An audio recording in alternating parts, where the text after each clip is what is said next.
Hello everyone, I'm Angela Hart. I'm from Heart of the Earth, where we bring you sustainable news and views about God's creation, our community, and everyone's environment. Welcome to Heart of the Earth. It's good to be with you today.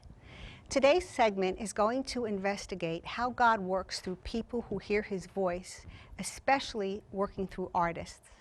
The scripture tells us that God's invisible attributes, His eternal power and His divine nature, have been clearly seen in what has been made. How many of us can look at a rainbow, look at the ocean, a flower, or a child, or even our own pets that love us so much, and not know that there's a God out there? Well, today's guest I'm going to introduce to you, and I'm very proud to introduce her to you. She's an artist, a designer, an architect, a college professor, and most important, a dear close friend of 25 years. I'd like to introduce you to Ellen Schimmel Berns. Welcome, Ellen. It's good to see you. Oh, Angela, it's wonderful to be here. Thank you so much for having me. It's so appreciated. I'm just so glad you're here. You have made such wonderful art. We're going to speak about it. I wanted to quote something that you said. Ellen said, "In each of my artwork paintings, God and I are a team.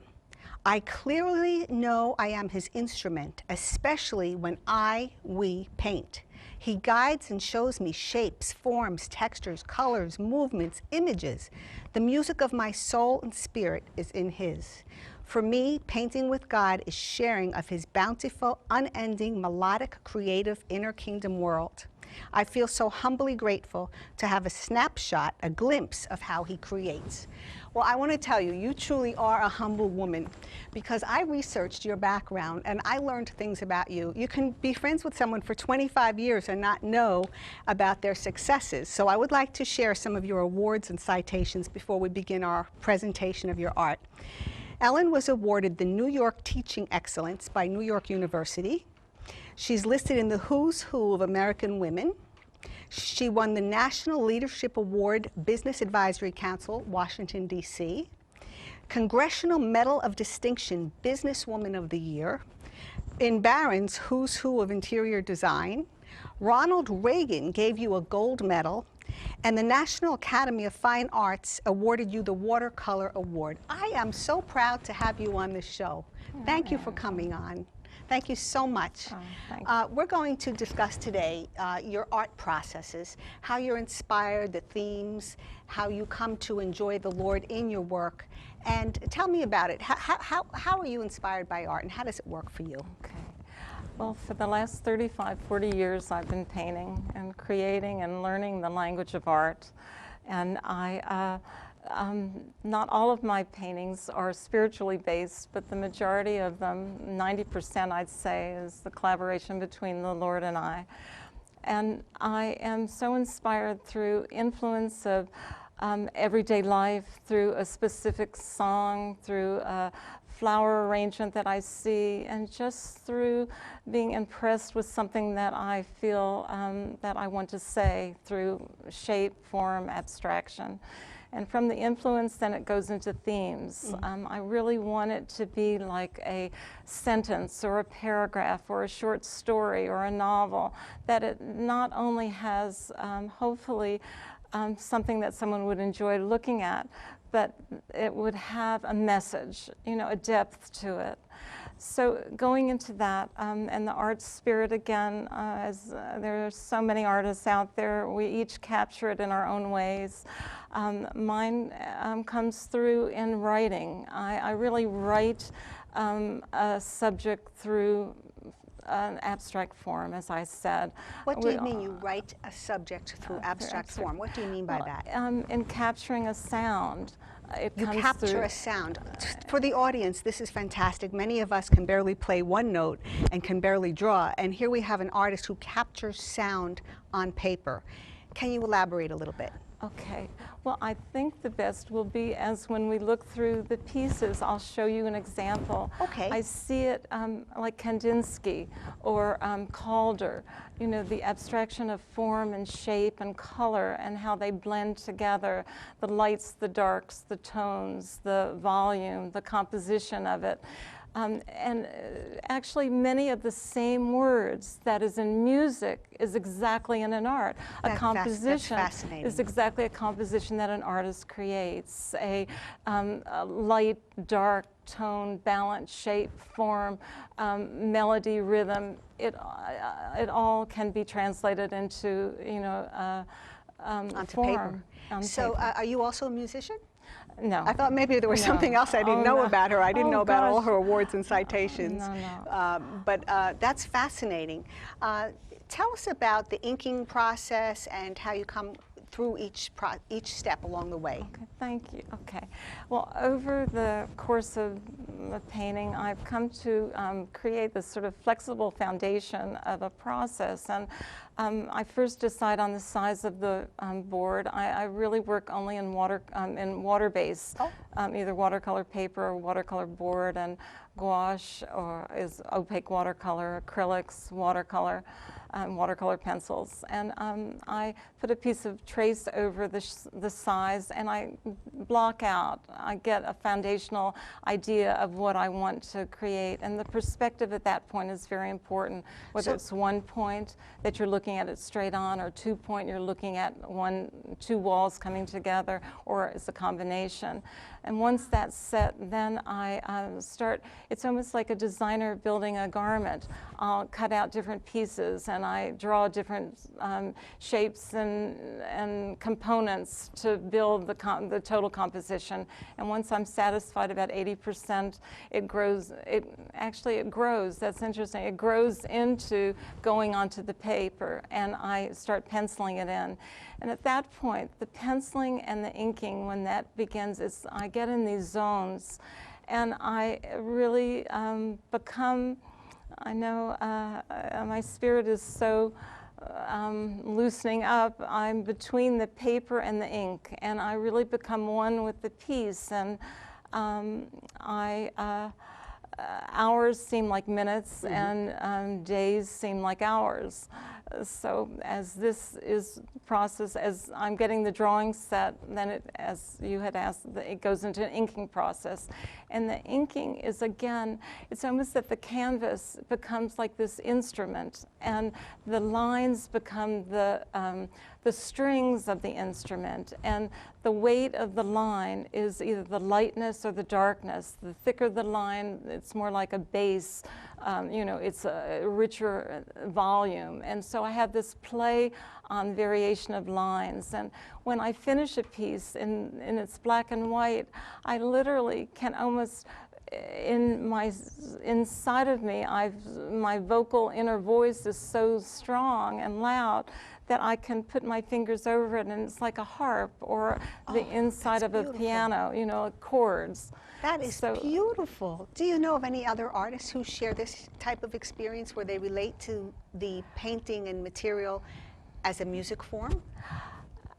You know, I don't, but I cannot imagine. Stravinsky is very influential to me. I mean, I'm sure that I'm not the first artist to have experienced this.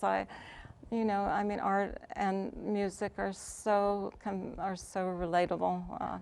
And did you? I know you taught at NYU for how many years? 14 years. You taught what there?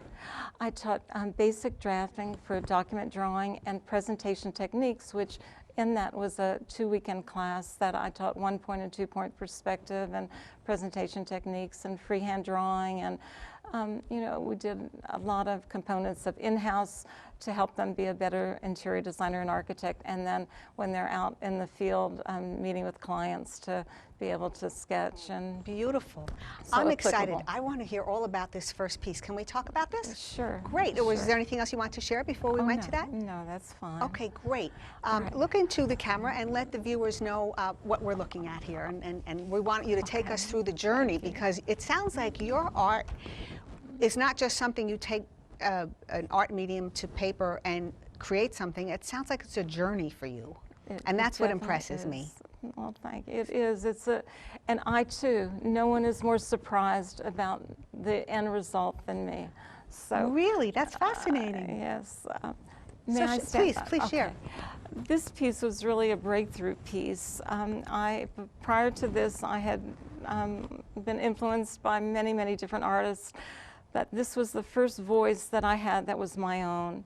And it was really, again, spiritually based. I had become, I was a young believer, and I wanted to create a mansion that God talks about. And I drew out just the formula. And as I take my T-square and triangle, and I literally use them as paintbrushes, and I just get on the music, and it just starts happening. So. But what I didn't realize at the end of this, which I really was so humble about, is that a few lines from Psalm 23, that he leads us to in green pastures, and he guides us to still waters, and he restores our soul. Oh. So on this, I see this in a huge environment, you know, of on a hillside. And so the green pastures are broad, but we're only seeing a glimpse of it. But when you enter, the foundation is water. It's like rivers of living water within us. And out of all the, you know, the detail, the most important thing on this is that heart. That is the heart of God, the love of God within us that brings out the beauty that he has for each of us that he's created. So that was the message for this. And the one thing I didn't share on many of my pieces, I had borders, and the borders are like the conclusion. They really, it's like the conclusion in a book, and I rarely know what it's going to be. And sometimes it comes, I'm impressed to do it as the piece is completed. And sometimes I wait, you know, 2 days, 3 days, a week or whatever to do it. And on this, it was that God, I know it had to be him, said that we are all in his circle, the ones that believe. And he is the golden, I mean, he's just, you know, the purity within us.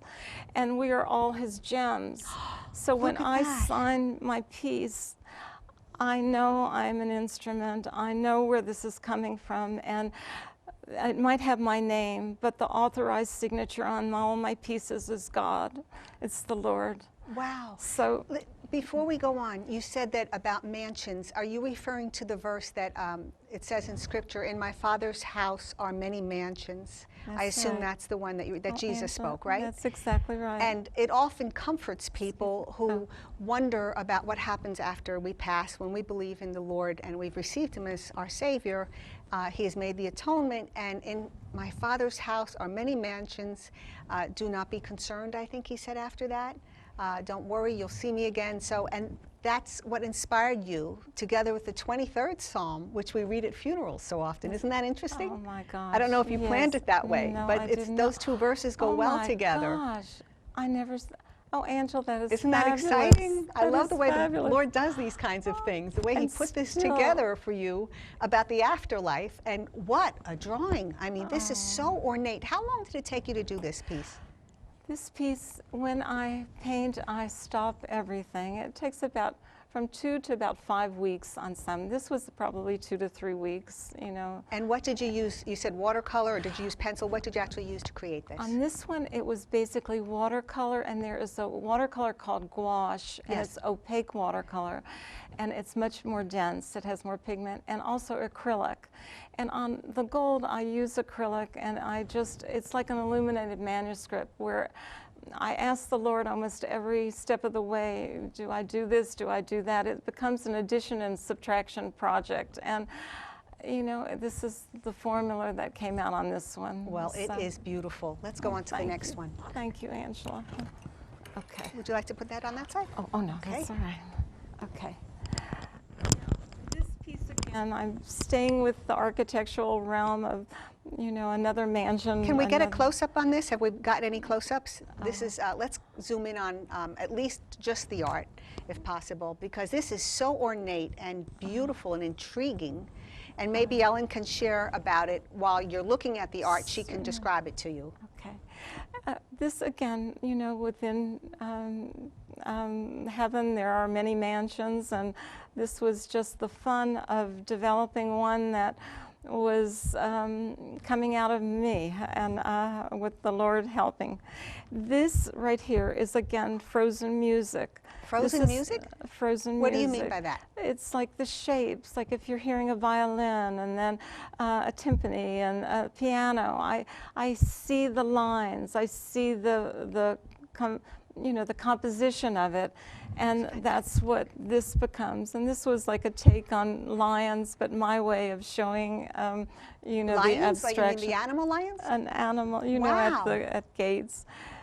But there are three things, as I mentioned. The first is the gates. This was an experience that when I was a little girl, I used to, when I heard sound, I would see a song.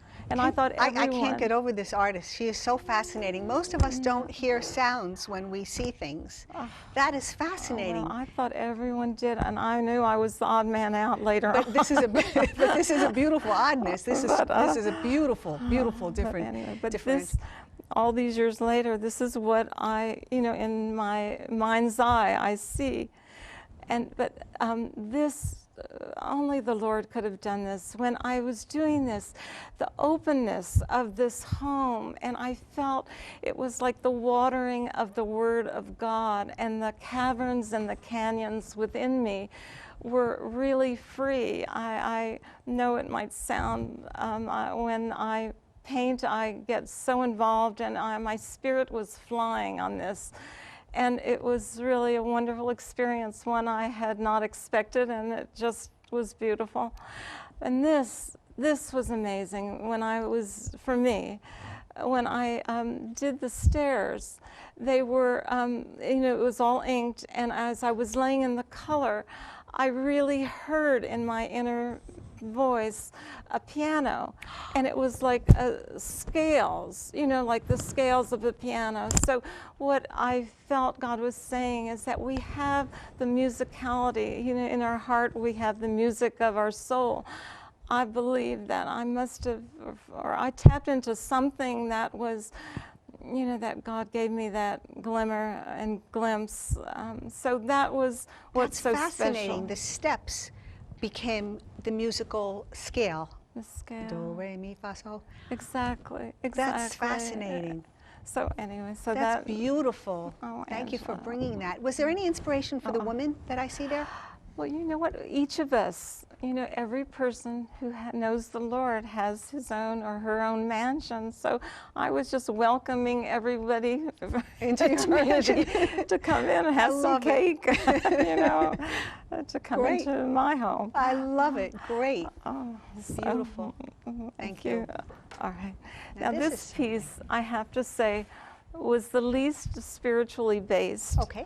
But over the years, it's become really a very comfort to me, because there's a bridge, and the Lord is the bridge. When He's with us, He'll always get us to the other side, and that side can be a success because He's with us. We might not, we might be growing in every aspect of it, but it really, that was the formula for this. I like that. So this was just having fun with the patterns, I have to say, and the tones, and taking, and adding to the story of how I say the art. And this formula also, the clasps, the jewelry of God, bringing us into, new patterns, new revelations, and adding, like a charm bracelet, new aspects to our life. Landscaping and water. I haven't really thought about in a while, but in the flow of this river, I had never seen a computer chip at all. But as I was doing it, I picked up something, but I just kept with the flow. And then, I don't know how much later, but it was maybe a year later, whatever, I did see a computer chip. I said, oh my gosh, that's so, I can relate to that. Isn't it? Yeah, because when did you draw this? When did you make this approximately? This was several years ago. Well, this was more than several, maybe about 10 years ago. Oh, 10, okay. 10. All right, interesting. Thank you. Oh, Angela, thank you. And, okay. Wow. Oh my good. You know, this has an Asian Yes. feeling to me. Well, yeah, that's very so. When I did this, this is the last one, or the most recent one, I should say.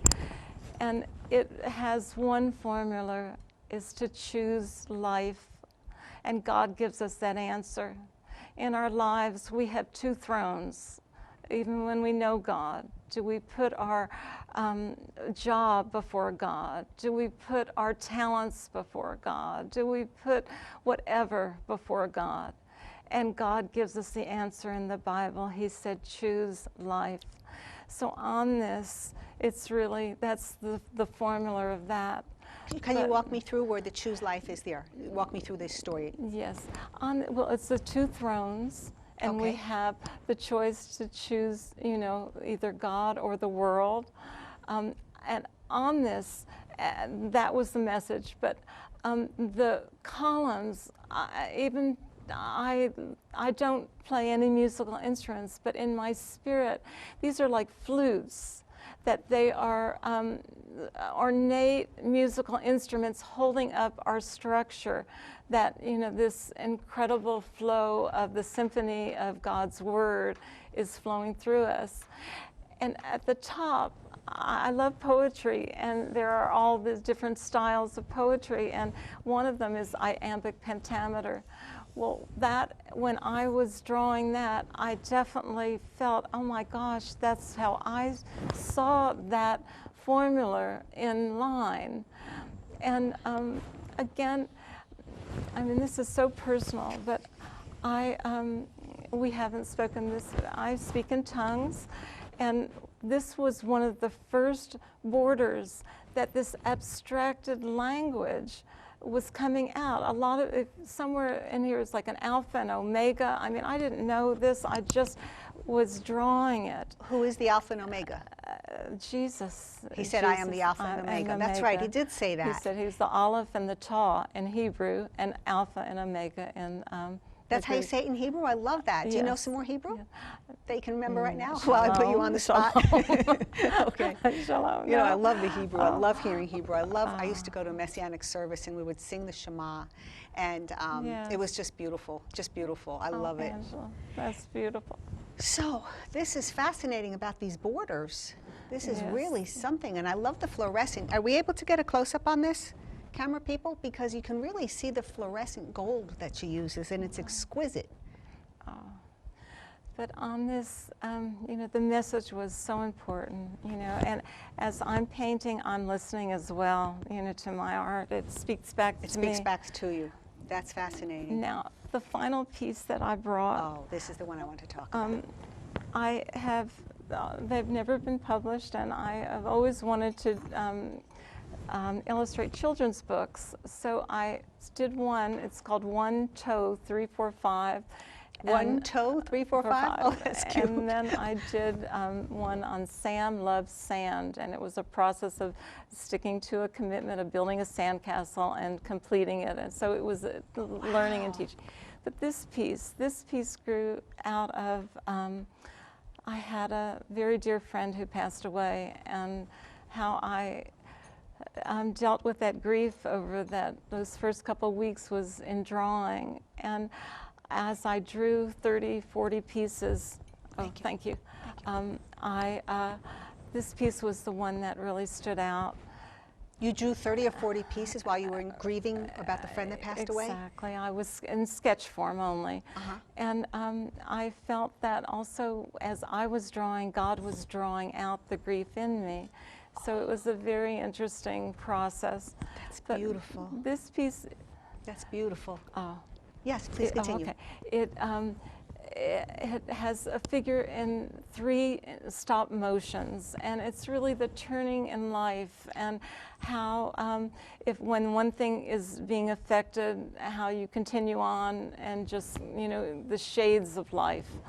And within this, the clouds became the pillows, the softening of God, that God really protects us in our grief, you know, in any kind of situation that we need an extra comforting hand.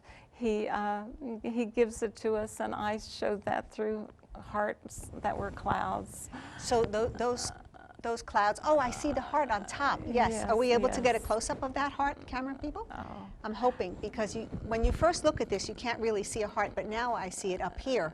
At first, we're so enthralled with the movement of the ballerinas. That is beautiful. You said that each of us have a garden within our heart where love, Jesus, will always remain alive and never die. Was that in That's right. connection with this piece? Yes, I read that in Angela. something that you had written. Thank you for saying that, yes. On this, as she's turning through her grief and getting, more composure, I guess, on that, the lily of the valley is in her heart. And that scripture verse, which is in Song of Solomon's in chapter 2, that Jesus is the rose of Sharon and the lily of the valley. And it will never die. As we water Jesus sits on the throne of our hearts, and we water our friendships and our families. We have that memory and that friendship forever. So that was beautiful. Really the story That of that. is beautiful. Do we have another? No. Okay. I'd like to ask you a couple more things, because we have discussed a lot of spiritual things here. Just briefly, I think we have about 2 minutes. Do you want to share a little bit about how you got close to God? Can you do a 2-minute version? Okay. Or what the most important scriptures are to you? Anything you'd like to share. Yes. Well, And I please would- share with the okay. viewers. How I got close to God, we had in our home a woman who was like our nanny. Her name was Adele, and she was my mama number 2. And I was raised in a Jewish home, Reform. We followed the holidays and we loved God, but that was really where it began and ended. But Adele was the mother of her church. She brought the life and the heart of God into our home in different ways, and I saw her love through for the Lord, and through the years that impressed me so, and I really got into understanding and learning and reading about Jesus. I didn't know he was Jewish, and and I found out I was from that same tribe, so I received him, and that's really how I. And how long ago was that? Almost 35 years ago. Wow. I've been a believer. Well, that's 2 of us that didn't know he was Jewish, because I was raised in a Catholic home. I think we thought he was Italian or something, because American Italian, we're raised with certain things, and we were not very religious either. We went to church on the holidays. I knew my parents believed in God, and I assume it was the God of the Bible now that I know, but the Jesus business we were not familiar with, really. I just saw pictures of him, but it was later, when I was in my late 20s, that I saw a change in my mom's life, and she said it was Jesus, and I wanted that joy she had. I wanted the peace, and most importantly, I found out that he forgave me and loved me, and I found that out later, because I had a lot to be forgiven of. Don't we all? Don't we all? And continue. Yes, yes. So I thank you for coming on the show, and I thank everybody Angela, for thank watching. you. I hope you've enjoyed it. We certainly will have Ellen back again. And please stay tuned and watch us again. And if you have any questions, our contact information appears below. Shalom. Tell us some more that you know in Hebrew if you'd like. Shalom. Okay. Shalom, shalom. Great, and thank you. Your art is just fantastic. Thank Really you, Angela. unusual. Very ornate, and it really truly shows the Creator, God Almighty, comes through your work and through you. So he's actually working through you, and still does, I'm sure. Thank you, Angela. I'm grateful to him. To God be the glory. To God be the glory. Amen. Hello again, and thanks for watching. We hope you enjoyed the show. And if you have any thoughts or concerns or ideas for a show or questions, please contact us. Our information is below. And remember, we want to know what's on your heart.